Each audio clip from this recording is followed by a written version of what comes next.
Bapak jamaah rahimahullah, mungkin tadi bertanya-tanya, kok udah takbiran? Ya kan ya?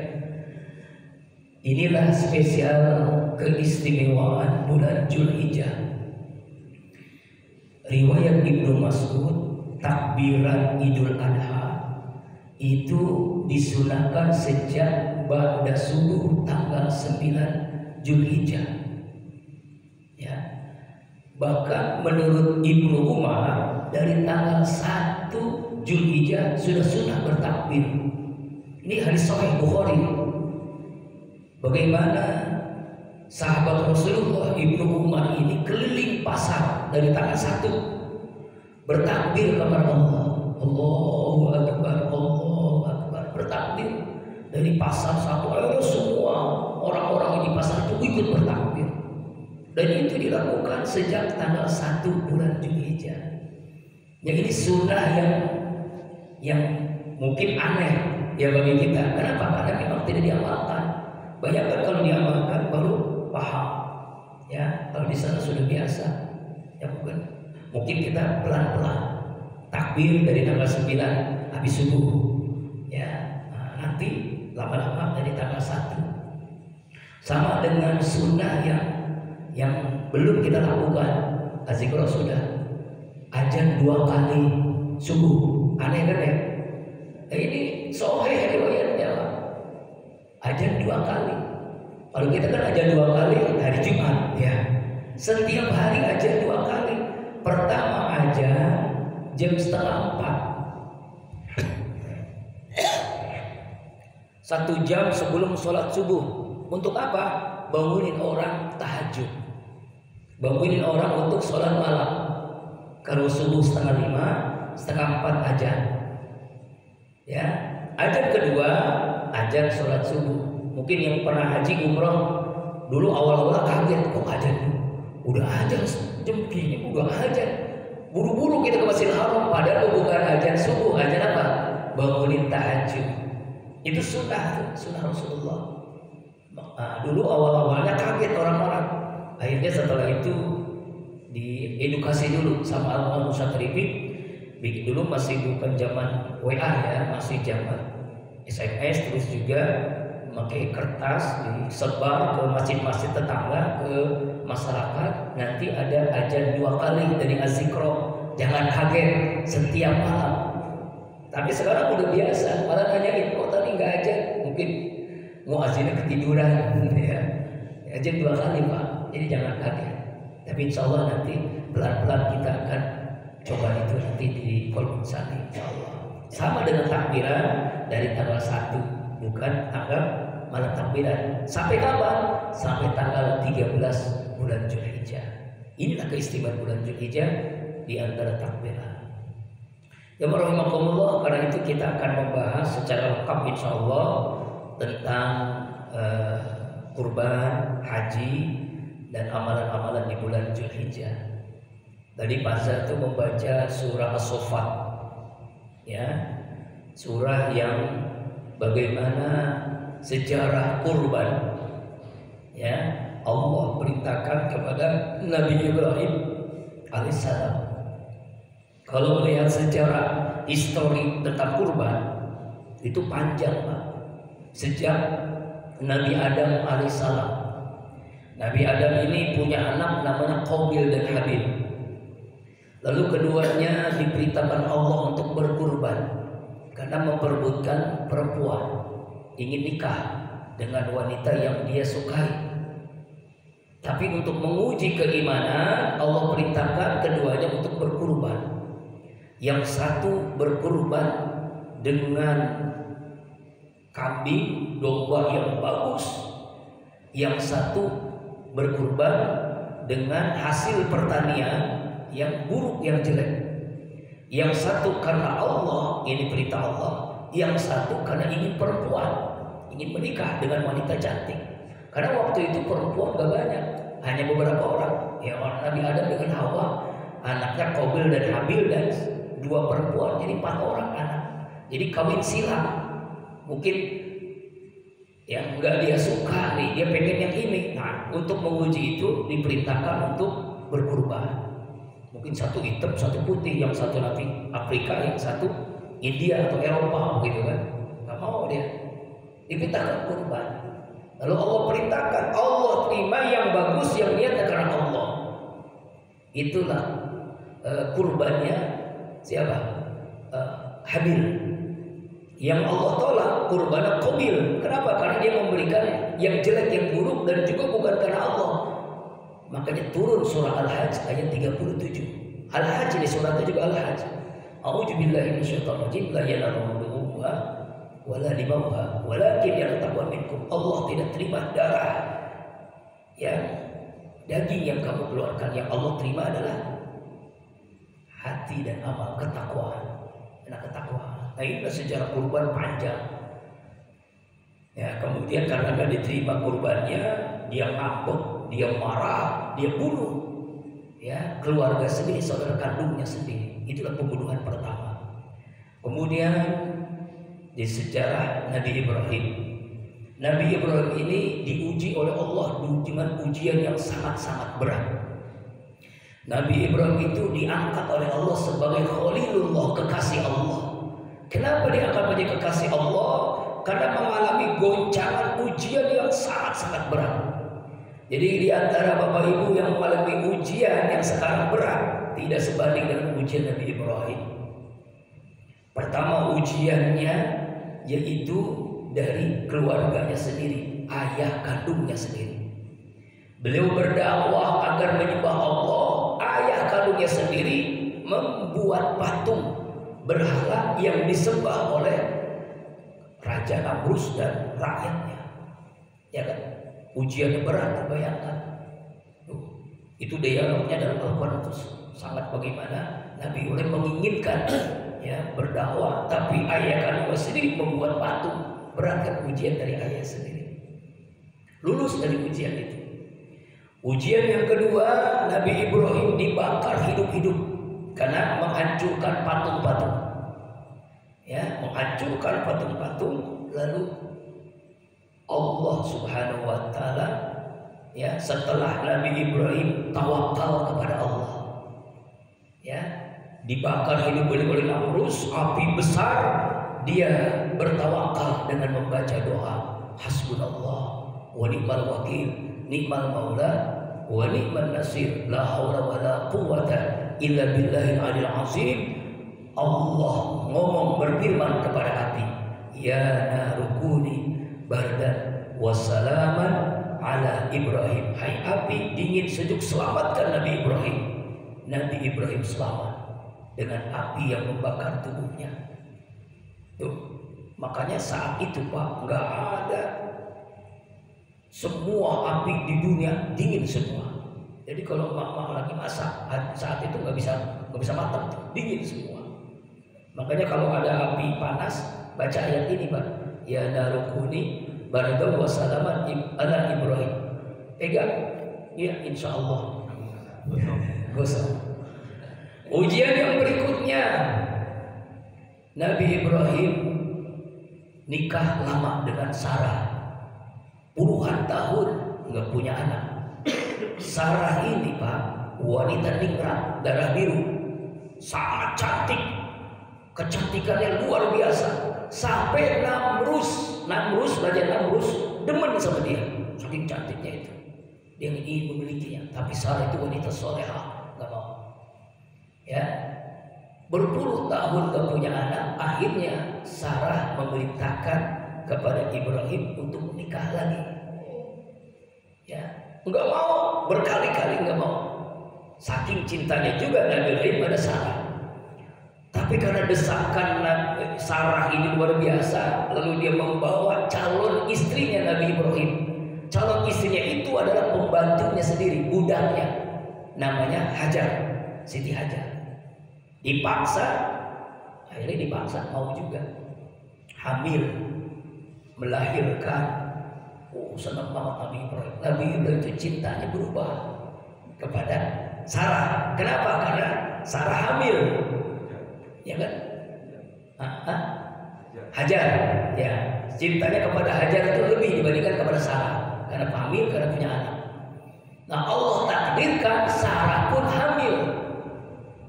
akhirnya juga punya anak.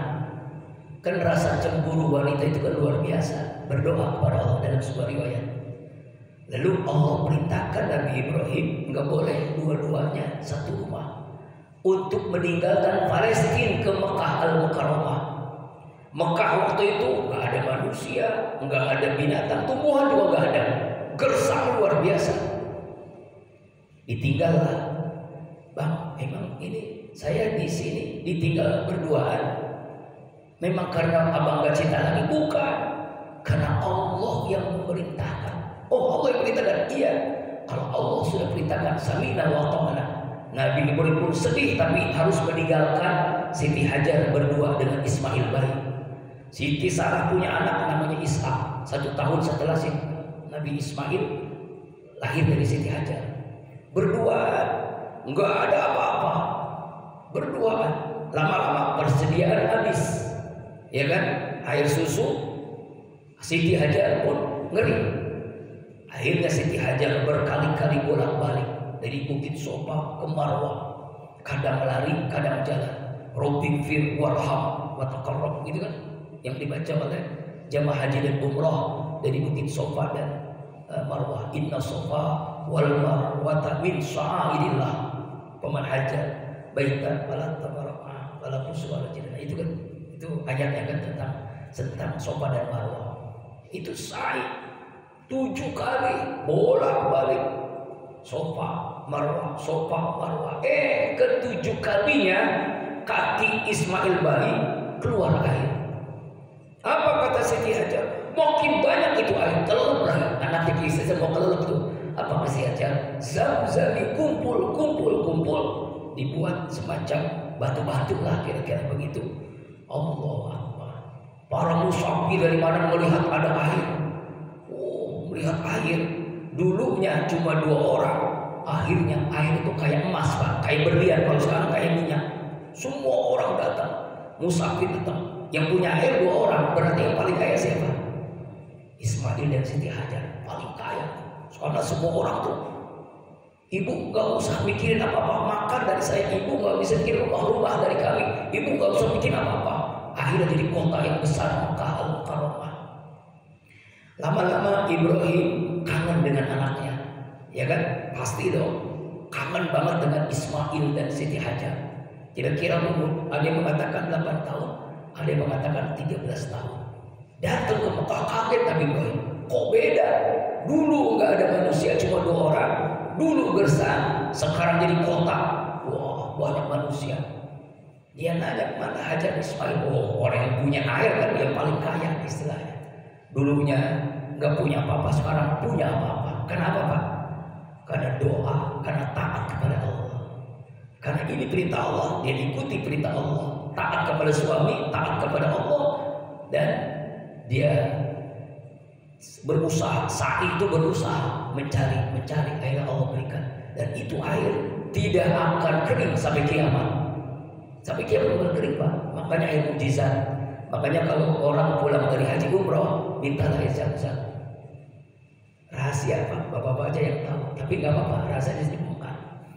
Jadi menurut penelitian, air Zam-Zam itu air yang paling tinggi mineralnya. Air syifa, air obat. Kalau kita minum air Zam-Zam itu sampai dibolehkan minumnya sampai berdiri, beda dengan air lain. Kemudian hajat apa kita?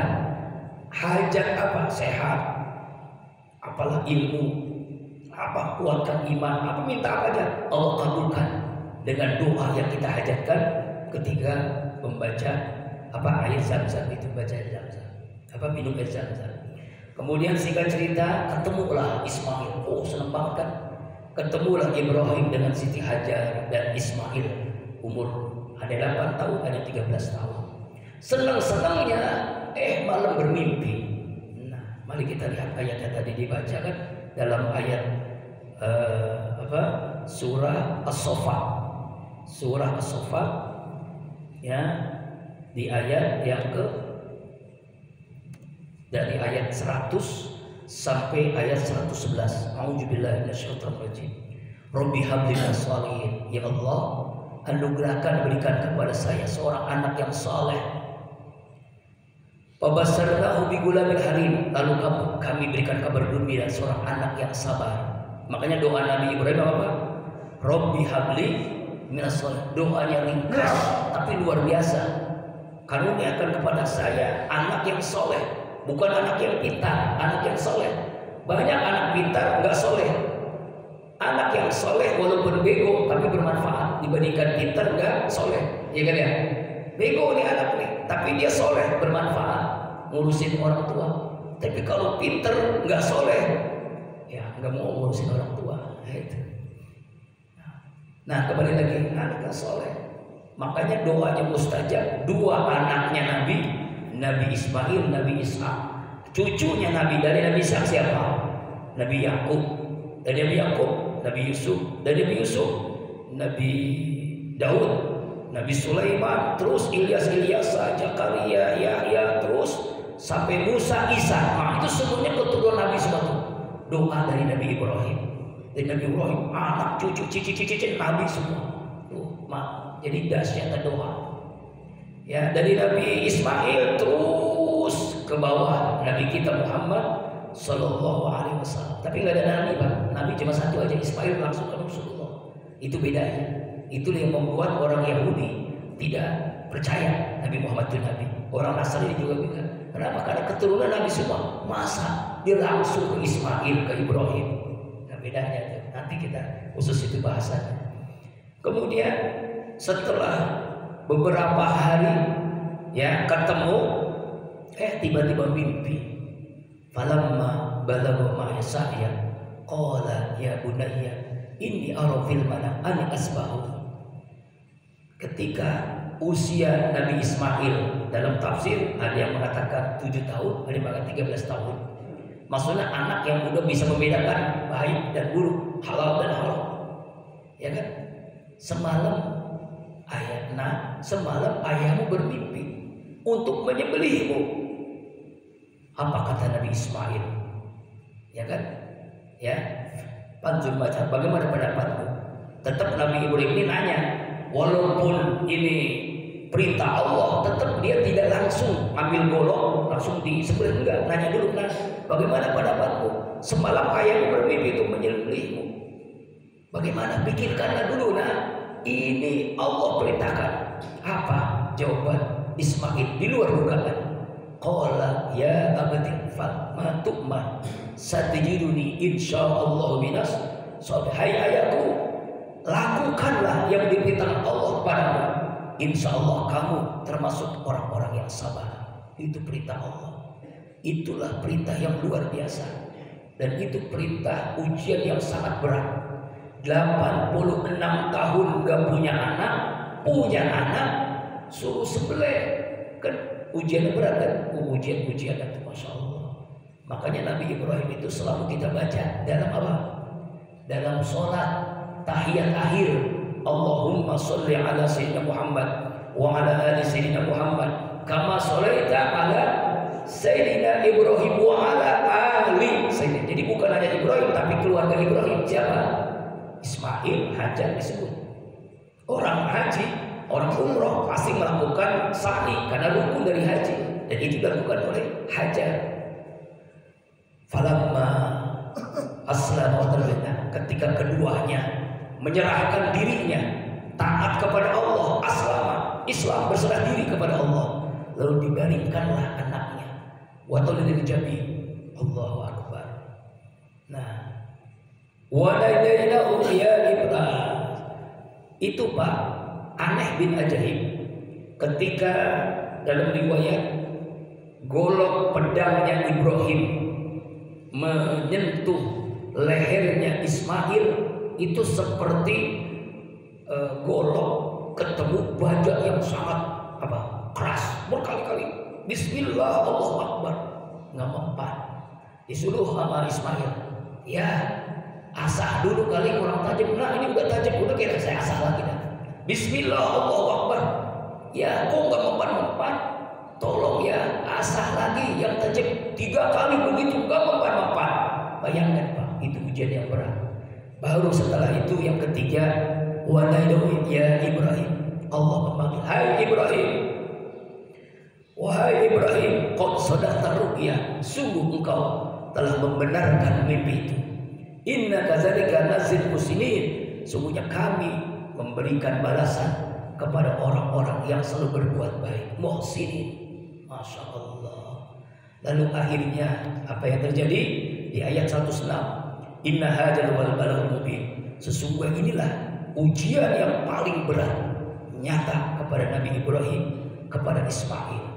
Sebelum berlangsung itu Pak, itu iblis sibuknya luar biasa dengan berbagai cara agar tidak terjadi penyembelihan Ismail. Akhirnya Ismail menggoda satu-satu tuh. Pertama digoda siapa? Ismail. Ente itu masih kecil, kira-kira bahasa iblis begitulah. Ente itu masih lama, kenapa maunya disembelih? Itu gak mungkin, itu kekejaman, itu kriminal, itu pembunuhan, aneh adanya kamu mau disembelih. Hai iblis, ini perintah Allah, lebih daripada perintah yang Allah perintahkan, saya akan taati. Bismillah, Allahu Akbar 7 kali. Bismillah, Allah dilempar dengan batu. Jumratul Ula. Wah, gak kena nih. Lalu ke Siti Hajar. Ente ini ibu macam apa? Tega-teganya. Ente itu kan dulu mengandung, melahirkan, menyusui, bahkan ditinggal di tempat yang gersang ini. Setelah punya anak ganteng-gantengnya, kok kenapa tega-teganya mau dibunuh, mau disembelih anak satu-satunya itu? Hai iblis, ini perintah Allah. Jangankan perintah Allah seperti itu, saya pun mau disembelih oleh Ibrahim, oleh suami saya. Laknatullah alaihi. Bismillah, Allahu Akbar. Bismillah, Allahu Akbar. Kata Siti Hajar, Jumratul Wusta. Kemudian Ibrahim kalian cobalah. Ente itu 86 tahun gak punya anak. Kenapa mau aja diperintahkan aneh-aneh oleh Allah?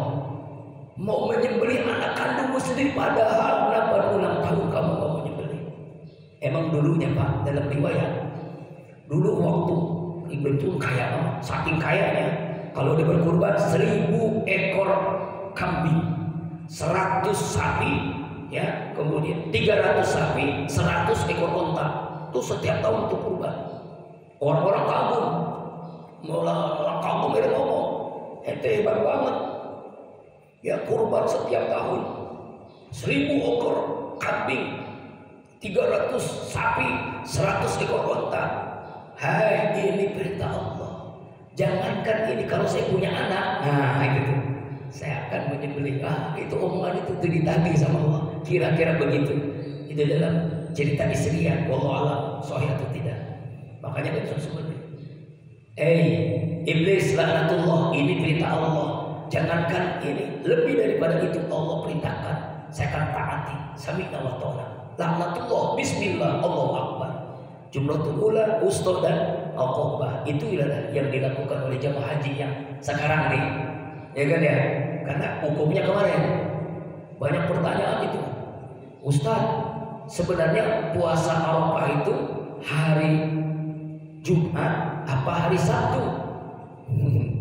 Ya kan di Mekah Arafahnya hari Sabtu, Lebarannya hari ini nih, Idul Adha-nya, jadi di Mina nih, ya kan? Kenapa kok bisa beda? Begini Pak, ini hasil istihad dan udah sepakat NU Muhammadiyah pakai hisab, pakai ru'yatul hilal. Ternyata Idul Fitri, Idul Adha jatuhnya hari Senin, Arafahnya hari Sabtu, hari Ahad kemarin tarwiyah hari Ahad, itu hari Ahad Arafahnya. Ya, jadi istihadnya setelah melihat bahwa bulan itu seperti itu, kelihatan ru'yatul hilal dan hisabnya, dan ini udah sepakat, ya udah sepakat. Dan juga untuk menentukan itu adalah sesuai dengan negara masing-masing, ya kan? Iya, kalau di sana kenapa Sabtu? Karena memang negaranya melihat bulannya hari Sabtu Arafah, hari Ahad Idul Adha, hari sini sekarang ini Arafah. Jadi puasa Arafah itu puasa di tanggal 9, bukan puasa ketika orang hukum Arafah. Karena sekarang kan udah hukum, udah selesai hukumnya. Jadi puasa di tanggal 9 puasa Arafah. Nah, sehingga cerita akhirnya terjadi penyembelihan. Nah, Allah ganti, ya Allah ganti dengan wabadai bizim hazim. Kami tebus dengan seekor ya kambing yang sangat besar. Wa tarakna alaihi fil akhirin. Dan itulah yang terjadi. Salamun ala Ibrahim, kesejahteraan atas Nabi Ibrahim. Ini sejarahnya, Pak. Jadi Nabi Ibrahim diangkat menjadi Khalilullah karena ujian yang sangat berat. Ujian yang sangat berat. Bayangkan cintanya kepada Allah mengalahkan cintanya kepada anak. Cintanya Nabi Siti Hajar kepada Allah mengalahkan cintanya kepada anak. Cintanya Allah Nabi Ismail lebih kepada dirinya sendiri. Allah Akbar. Itulah kurban. Jadi semua manasik haji itu juga dari Nabi Ibrahim alaihissalam, ya. Jadi makanya millah Ibrahim. Kenapa kita selalu bersolat ke Nabi Ibrahim? Karena ajaran Islam itu adalah ajaran Nabi Ibrahim alaihissalam. Itu Pak ya. Maka diangkat menjadi Khalilullah, kekasih Allah, dan dia menjadi Abul Anbiya, bapaknya para nabi. Jamaah rahimakumullah. Kemudian amalan-amalan ya, ini ingatin lagi nih, amalan-amalan bulan Dzulhijjah.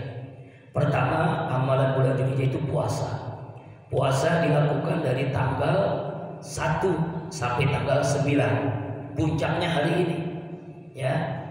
Sebagaimana hadis ya Rasulullah SAW, ya. Sahrani la yanqusani.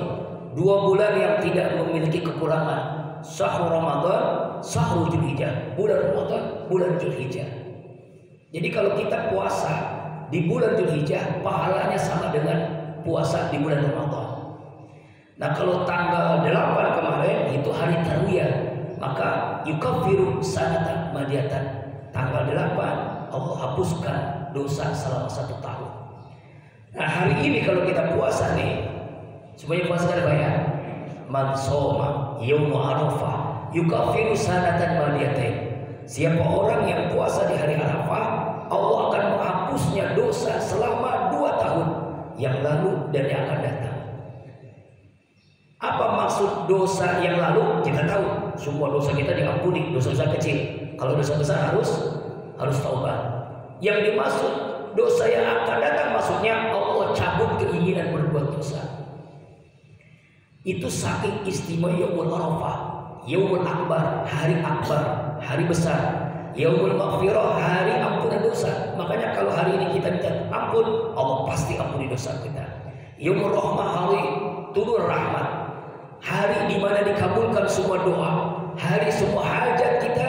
Jadi jangan lupa Pak, saat-saat ini minta kepada Allah hajat apapun Allah kabulkan.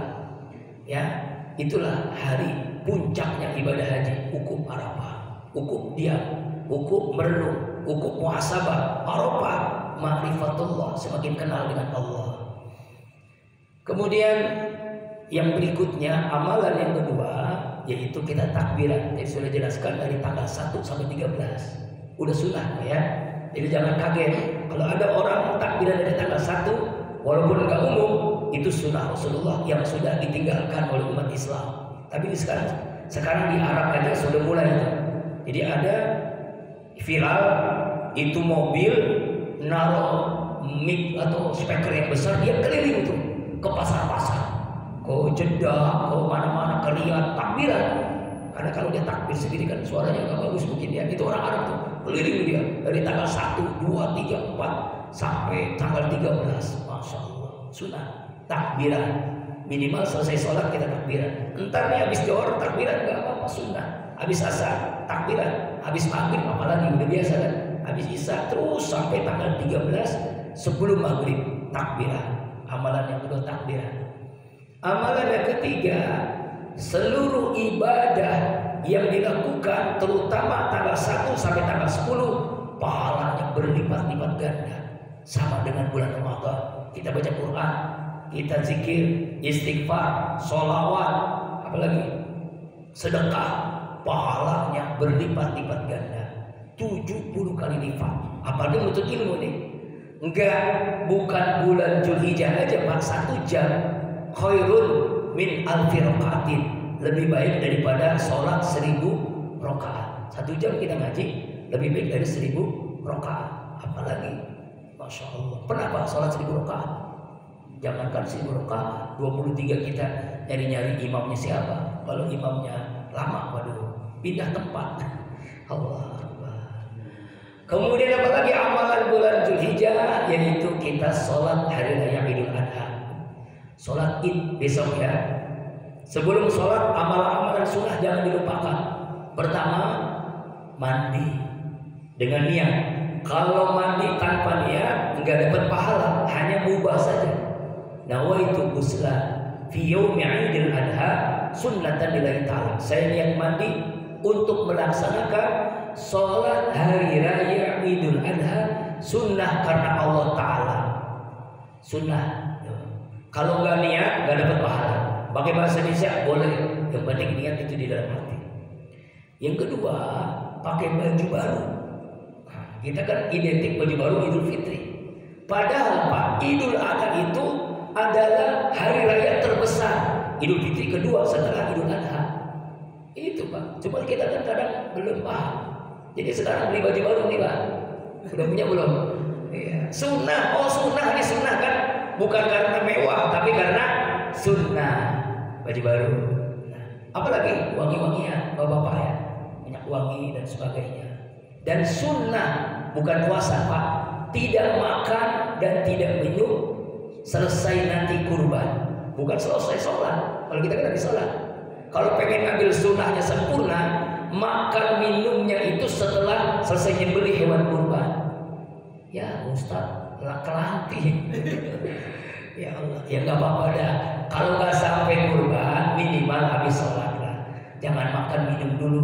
Bukan puasa ya, kalau puasa haram. Karena puasa itu hari Idul Adha haram. Kemudian amalan yang berikutnya, kita sholat Idul Adha 2 rakaat, takbir yang pertama 7 kali, rakaat pertama 5 kali, rakaat yang kedua khotib 9 kali, khotib pertama, khutbah pertama, kemudian 7 kali khutbah yang kedua, takbir. Coba hitung dah, benar-benar hitung ya. Nggak usah dihitung dah, itu tanggung jawab khotib ya. 9 kali di khutbah pertama. Kalau kita 7 kali. Tapi ini sunnah. Misalnya nih, habis usolli sunnatil adha rakaataini mustaqbilal qiblati sunnatan atau imaman lillahi Allahu akbar, langsung al-Fatihah. Sah. Karena sholat sunnah bukan sholat wajib. Jadi nggak usah diulangi Pak. Mungkin khotibnya atau imamnya lupa gitu kan. Bisa jadi imamnya lupa mikirin apalah. Ya, lupa lah. Nggak apa-apa, sah. Jadi nanti jangan dimasalahin nih. Kalau ada imam nggak 7 kali rakaat pertama takbir, tapi emang sunnahnya 7 kali. Di antara takbir membaca apa? Subhanallah walhamdulillah wala ilaha illallah wallahu akbar. Jadi jangan terlalu cepat. Allahu akbar, subhanallah walhamdulillah wala ilaha illallah wallahu akbar. Allahu akbar. Kadang imam Allahu akbar, subhanallah, belum juga subhanallah, Allahu akbar, Allahu, ya pelan-pelan sampai bacaan itunya selesai. Allahu akbar. Setelah itu ya kita menikmati apa? Mendengarkan, menyimak. Sama dengan sholat Jumat, terutama ibu-ibu nih ya, kita ingatkan kepada ibu-ibu, mohon dengan amat sangat jangan ngobrol selesai sholat. Jangankan ngobrol, menegur orang yang ngobrol saja, faqad lagauta, sungguh sia-sia sholat Idul Adha. Ibu-ibu nih, kalau bapak-bapak itu biasa sholat Jumat, ada ibu ya, jangan ngobrol. Kalau tausiah, pengajian, terserahlah, itu ngobrol juga nggak dosa. Cuma lagi Idul Adha, Idul Fitri, ya kan, karena ibu-ibu nggak biasa sholat Jumat, karena kan ada yang ngobrol kan. Makanya diingatin, mohon nanti panitia ingetin nih sebelum sholat, mohon ibu-ibu jangan ngobrol, karena sia-sia sholat, akhirnya gak dapat pahala tuh. Pahala sholatnya gak dapat, pahala khutbahnya gak dapat, karena dia ngobrol, dia kan sia-sia, ya kan, rugi dong. Iya, makanya Rasulullah memerintahkan ibu-ibu yang haid sekalipun disuruh ke masjid untuk mendengarkan khutbah, saking pentingnya khutbah Idul Adha itu, Idul Fitri itu. Ya. Nah, kemudian setelah itu kita menyaksikan kurban. Inna a'tayna kal kausar fasalli, salatlah di Rabbil, karena Allah wanhar, berkurban. Jadi kurban itu selesai sholat. Kalau belum sholat nggak sah kurban, ya nggak sah kurban. Ini amalan-amalan. Nah, sekarang mungkin ini sudah terlambat, tapi mengingatkan bagi sohibul kurban. Ini hadisnya Pak ya.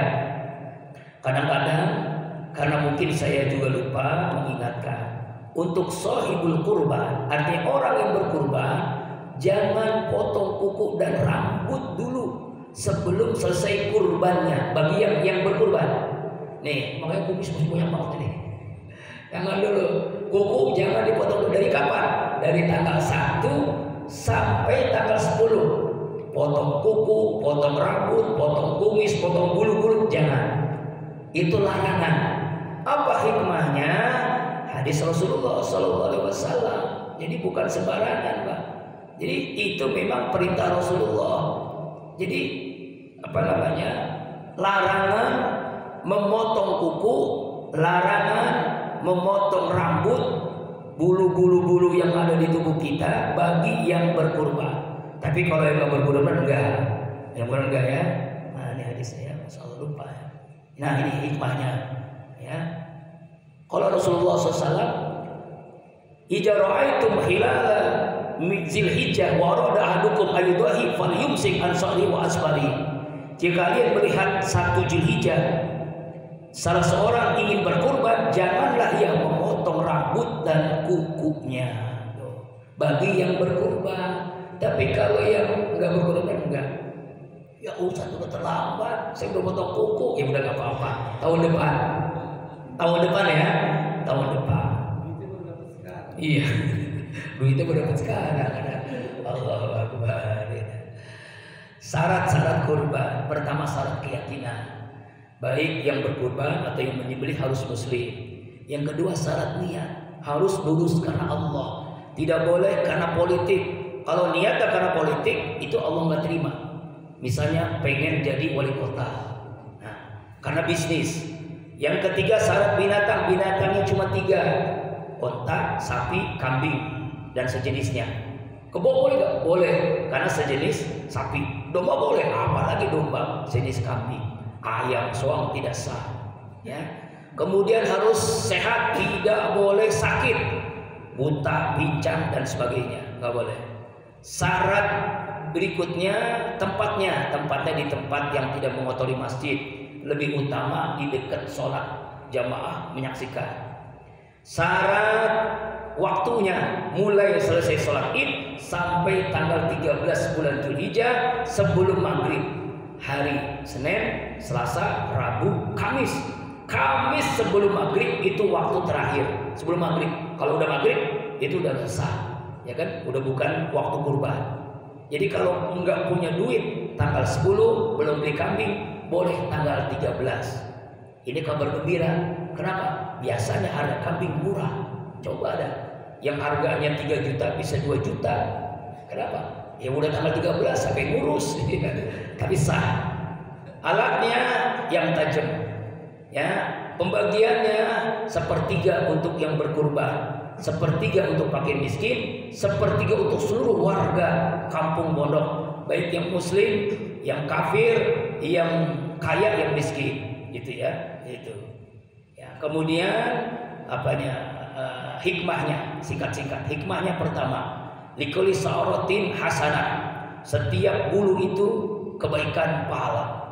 Yang kedua, ya, azimu duyakum, muliakanlah, agungkan kurbanmu, karena dia menjadi kendaraan menuju siratal mustaqim. Tapi jangan dibayangkan naik kambing, naik onta, bukan, naik sapi bukan, tapi karena saking banyak manfaatnya sampai Allah siapkan kendaraan. Kemudian yang ketiga, hijabah dan penghalang dari api neraka. Orang yang berkurban penghalang dari neraka. Yang keempat, mana kosomalun min sodakotin, tidak akan berkurang harta karena sedekah, karena kurban. Sedekah yang terbaik pada hari Idul Adha adalah kurban. Kok ini lagi bangun masjid? Iya, bangun masjid, tapi waktu kurban.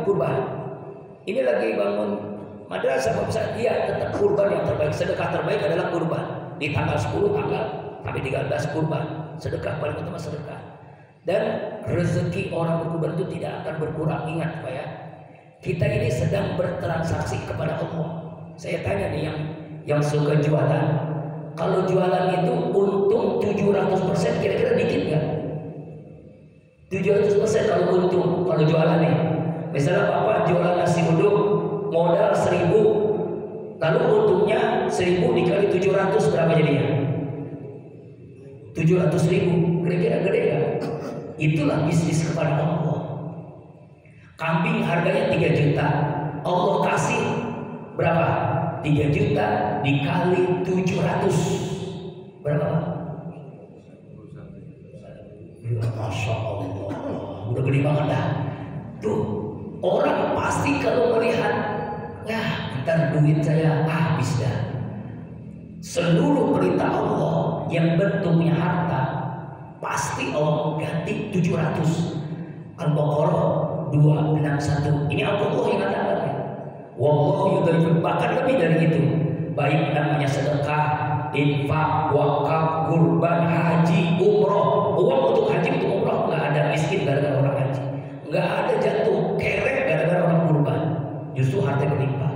Hikmah yang berikutnya, qorib, kita semakin dekat dengan Allah. Kurban kan dekat dengan Allah, dekat dengan kasih sayang Allah, dekat ampunan Allah, dekat dengan maghfirah Allah, dekat dengan surganya Allah, dekat dengan ridhonya Allah.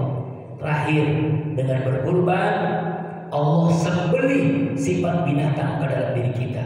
Kita punya sifat binatang, tapi Allah sembelih dengan hewan kurban itu. Makanya saksikanlah, kata Rasulullah kepada Fatimah, saksikanlah hewan kurban dan doalah saat itu. Dari tetesan pertama sampai tetesan terakhir, setelah Bismillah Allahu Akbar, doanya mustajab, dosanya diampuni sebanyak darah yang keluar dari hewan kurban itu. Punya hajat apapun, ketika itu Allah kabulkan. Nih, bagi yang punya kurban, makanya Allah saksiin, sampaikan kepada yang nyembeli, disebut namanya, nanti kita berdoa angkat kedua tangan. Yang lain yang tidak berkurban, takbiran. Wallahu a'lam bishawab. Semoga apa yang disampaikan ini bermanfaat bagi kita semua, bisa melaksanakan rangkaian ibadah di bulan yang istimewa Dzulhijjah ini. Wallahu a'lam bishawab. Bi barakati wa karamati wal mujadi suratul Fatihah. A'udzu billahi minasyaitonir rajim. Bismillahirrahmanirrahim. Alhamdulillahirabbil alamin. Arrahmanir rahim, maliki yaumiddin.